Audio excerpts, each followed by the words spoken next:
जय जोहार, नमस्कार संगवारी हो। स्वागत है आप सभी का दैनिक छत्तीसगढ़ चैनल पर।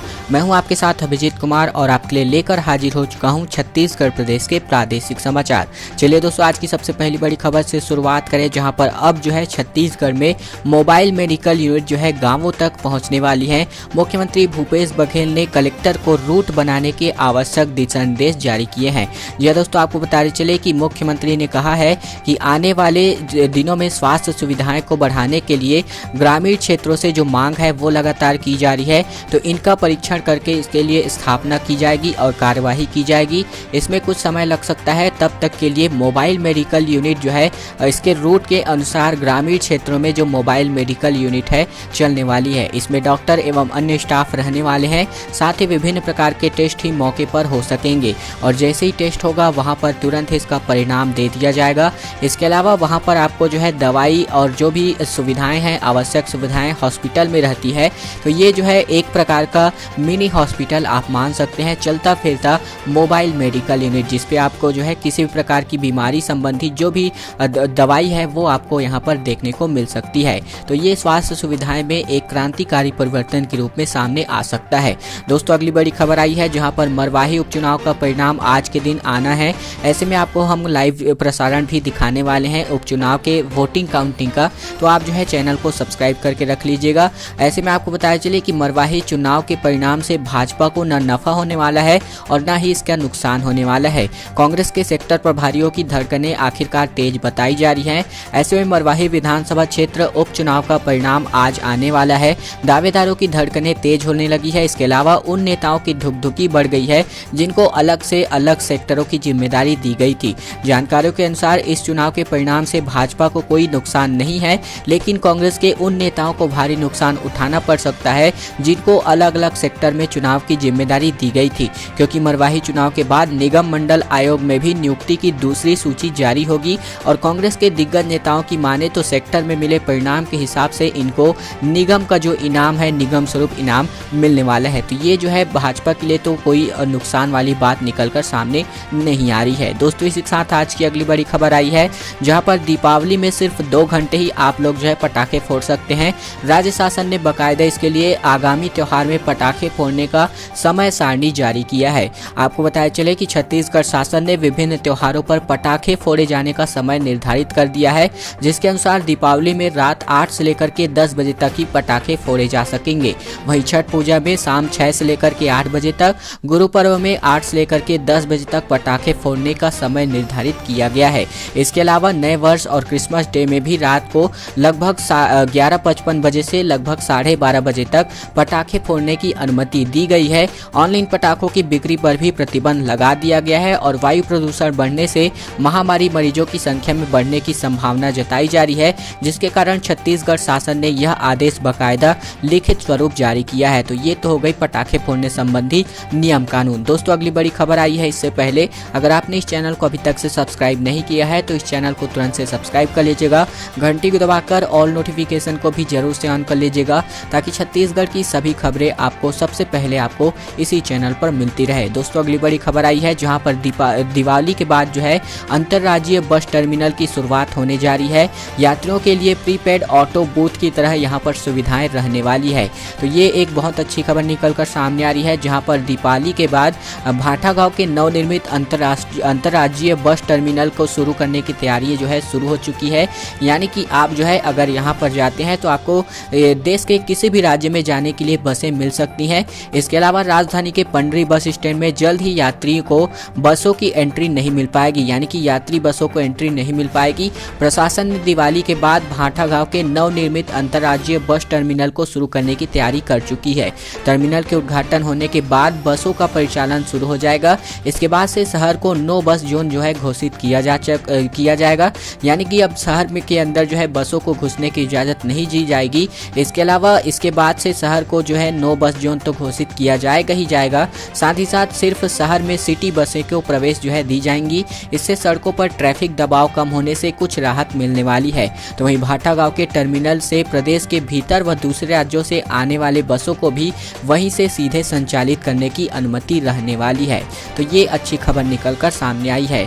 दोस्तों, इसी के साथ आज की एक और अगली बड़ी खबर की ओर बढ़े, जहां पर वीडियो को लाइक करना बिल्कुल मत भूलिएगा अगली बड़ी खबर आई है जहां पर दीपावली के पहले रजिस्ट्री कार्यालयों में भारी भीड़ जो है बढ़ चुकी है। इसके लिए कार्यालय की समय सीमा है इसको बढ़ा दिया गया है, यानी कि रजिस्ट्री कार्यालयों में भीड़ जो है बढ़ने लगी है, जिसको देखते हुए शासन ने राजधानी रायपुर समेत बिलासपुर, दुर्ग और सरगुजा जिले में समय सीमा में इजाफा कर दिया है, जिसके कारण अधिक संख्या में लोग आने लगे हैं। इसके अलावा इन जिलों में रजिस्ट्री कार्यालय में समय सीमा बढ़ा दी गई है।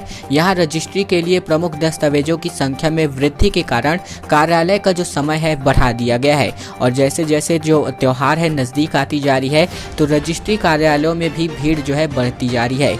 इसी को देखते हुए मद्देनजर इसके टाइम टेबल में बढ़ोतरी की गई है।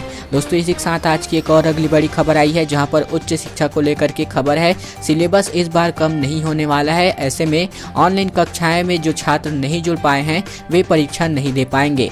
ऐसे में शैक्षणिक सत्र 2020-21 में महामारी संक्रमण के चलते 5 महीने ऐसे ही लेट हो गया है। अब उच्च शिक्षा विभाग ने सभी यूनिवर्सिटी और कॉलेजों को पत्र जारी करके कहा है कि इस बार सिलेबस कम नहीं किए जाएंगे। पुराने सिलेबस से ही छात्रों को ऑनलाइन माध्यम से पढ़ाया जाएगा, और यह भी कहा गया है कि ऑनलाइन कक्षा में छात्रों को जुड़ना अनिवार्य है। जो छात्र ऑनलाइन कक्षा में नहीं जुड़ेंगे उन्हें अनुपस्थित माना जाएगा। इसके बाद अगर छात्रों का अटेंडेंस कम होता है तो उन्हें परीक्षा में भी बैठने की अनुमति नहीं मिलने वाली है। तो वहीं सभी शैक्षणिक व अशैक्षणिक स्टाफ को मुख्यालय छोड़ना नहीं होना है, ऐसा जो बाकायदा आदेश है उच्च शिक्षा विभाग की ओर से जारी किया जा चुका है। इसी के साथ आज की अगली बड़ी खबर आई है। इससे पहले चैनल को सब्सक्राइब कर लीजिएगा ताकि छत्तीसगढ़ की सभी खबरें आपको इसी चैनल पर मिलती रहे।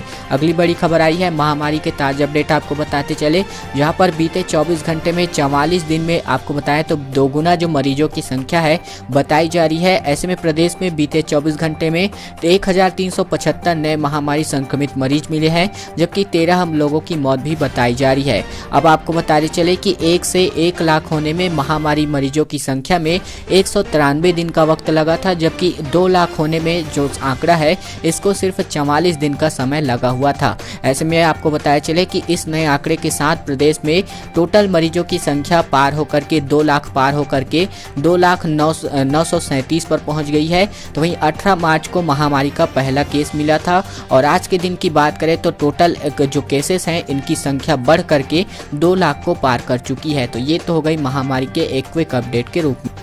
इसी के साथ आज की एक और अगली बड़ी खबर आई है जहां पर रायपुर समेत 19 जिलों को नेशनल हाईवे के खतरनाक जो गड्ढे बन गए हैं तो 90 ब्लैक स्पॉट के रूप में चिन्हित किए गए हैं। पूरे प्रदेश भर से नेशनल हाईवे के जो भी गड्ढे हैं उनको चिन्हित किए गए हैं, जबकि राज्य के 28 में से 19 जिलों के नेशनल हाईवे बेहद ही खतरनाक स्वरूप पर चिन्हित किए जा चुके हैं। इन 19 जिलों में से होकर गुजरने वाले नेशनल हाईवे पर 90 ब्लैक स्पॉट बनाए गए हैं, जहाँ आए दिन सड़क दुर्घटनाओं में मौत होती रहती है। इसी तरह से 8 जिलों से होकर गुजरने वाले 8 स्टेट हाईवे में 20 ब्लैक स्पॉट खोजे गए हैं। हादसों को टालने के लिए इन स्पॉट को जो है सुधारा जाएगा। इसके अलावा राज्य के 28 जिलों की बात करें तो 19 जिलों के नेशनल हाईवे बेहद खतरनाक बताए जा रहे हैं, और सड़क दुर्घटनाओं पर लगाम लगाने के लिए स्पेशल डीजी RK विज ने PWD और संबंधित एजेंसी को तुरंत इन्हें दुरुस्त करने के निर्देश दिए हैं। स्पेशल डीजी पिछले दिनों चिन्हांकित किए गए कई ब्लैक स्पॉट का निरीक्षण करने पहुंचे हुए थे, और यहां पर तुरंत काम करने के निर्देश भी दिए जा चुके हैं।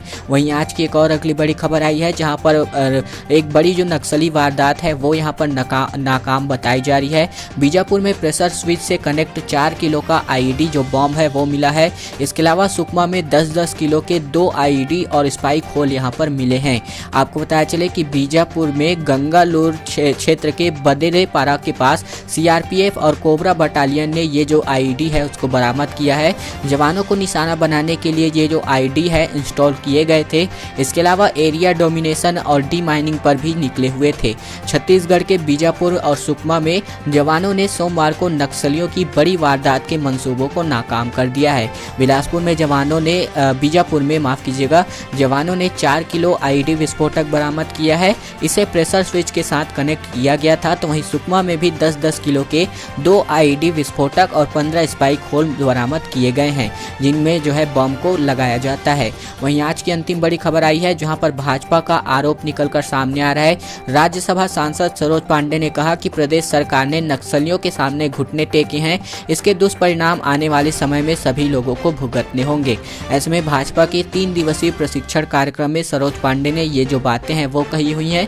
प्रदेश सरकार की सभी योजनाओं को बताया और राजनीति से प्रेरित भी बताया हुआ है। भाजपा के राज्यसभा सांसद सह पूर्व राष्ट्रीय महामंत्री सरोज पांडे ने कहा है कि प्रदेश की बघेल सरकार ने नक्सलियों के सामने घुटने टेक दिए हैं। नक्सलवाद पर इस सरकार की राजनीति की है, वहीं जिसके दुष्परिणाम आप आने वाले समय में हम सभी को भुगतने होंगे, ऐसा कहना है भाजपा सांसद सरोज पांडे का। दोस्तों, आज की खबरों का सिलसिला यहीं तक का था। अगर आपको यह वीडियो पसंद आया तो वीडियो को लाइक कर देना है, चैनल को सब्सक्राइब कर लेना है ताकि छत्तीसगढ़ की हर एक खबर सबसे पहले आपको इसी चैनल पर मिलती रहेंगे। मिलते हैं अगले वीडियो पर, तब तक के लिए धन्यवाद, नमस्कार।